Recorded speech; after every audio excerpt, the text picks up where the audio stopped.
Washington is now reviewing its diplomatic relations with Pretoria and possible sanctions on its officials. U.S. lawmakers have advanced a bill that seeks to reassess the bilateral relationship and impose sanctions on certain South African government officials. The bill is called the U.S.-South Africa Bilateral Relations Review Act. It accuses South Africa of undermining U.S. interests by maintaining close relationships with Russia and China. It also accuses South Africa of backing Hamas, which is at war in Gaza with Israel. It further says that sanctions will target officials linked to corruption or human rights abuses. No individuals have been named. The bill was passed by the U.S. House Foreign Affairs Committee and will now move to the House of Representatives. It would need to pass both the House and the Senate before it could be signed into law. The bill was introduced in April by Republican Congressman Ronnie Jackson. After the committee approval, he celebrated on social media, saying South Africa made its choice when it abandoned America to side with communists and terrorists. South Africa has long been a vocal supporter of the Palestinian cause. In 2023, it filed a case against Israel at the International Court of Justice, accusing it of genocide, a move also highlighted in the bill. The latest developments come days after a shock report by a prominent South African journalist in Times of Israel. As per the report, a $400 million prepared in the U.S. against President Cyril Ramaphosa and other officials.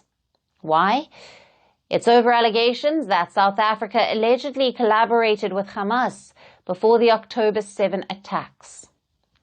The report contains supposed evidence of coordination between South African officials, Hamas and Iran, even pointing to the direct involvement of President Ramaphosa. Well, it never ends. The madness continues over and over again. These people believe that we are still living in the 90s, where people really didn't know much about what was going on in the world. But in today's age, all these accusations are clearly bullshit. Especially what drives me crazy the most is the accusation of corruption. For a country with a president entangled in heinous crimes such as pedophilia, to point other country leaders, to point other countries as corrupt and whatsoever, it's just the double standard and the hypocrisy is next level.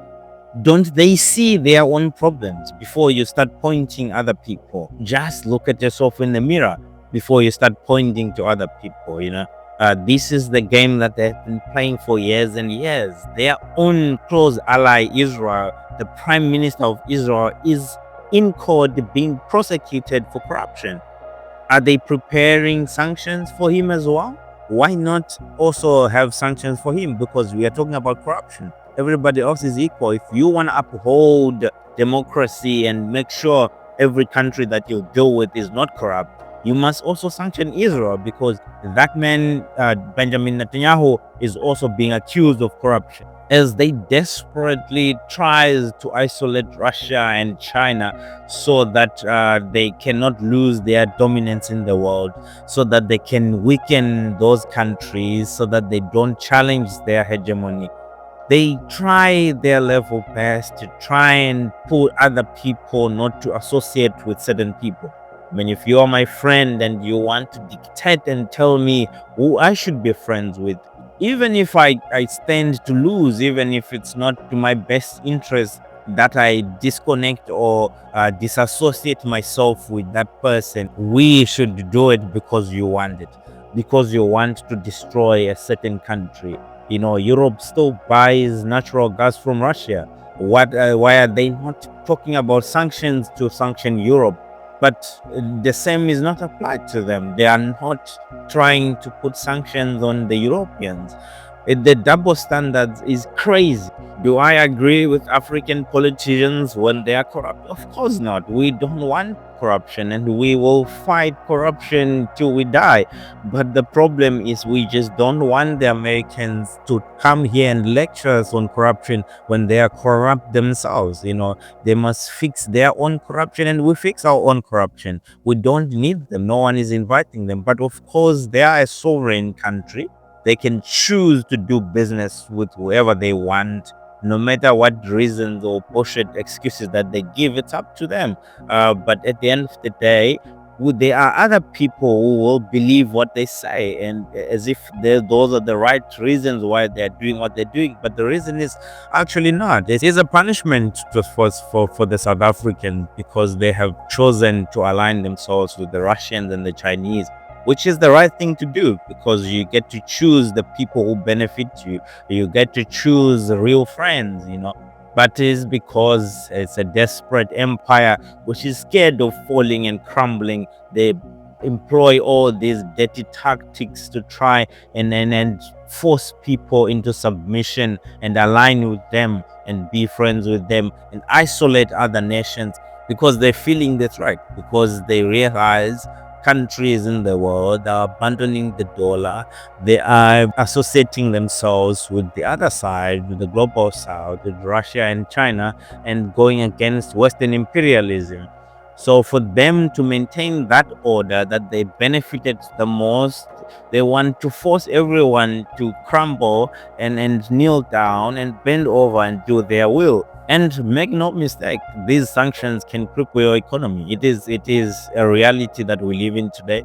If your economy is not built resilient with this situation in mind, for sure your economy might collapse. And when it comes to these claims about Hamas and all that, I mean, it's it's yet to be seen if there's any evidence of these stories. But obviously, yes, South Africa was one of the first countries to raise their voices and say, look what is going on in Gaza. Since then, so many other countries have done the same. Even their best partners, their European partners, France, the UK, they have said the same thing. They even of recent, President Macron said he's going to recognize a Palestinian state. I mean, so many other countries have condemned what Israel is doing, but why only punish South Africa for what they stand for standing with the Palestinians? Yeah, it is not about the Palestinian cause. They also, of course, we know they are very, very desperate in trying to silence the world and trying to stop the rest of the world for standing up for the Palestinian cause. But it is just an excuse. It is about forcing people in the world to isolate China and isolate Russia. They will bully you to submission if you are not strong enough to stand against these things.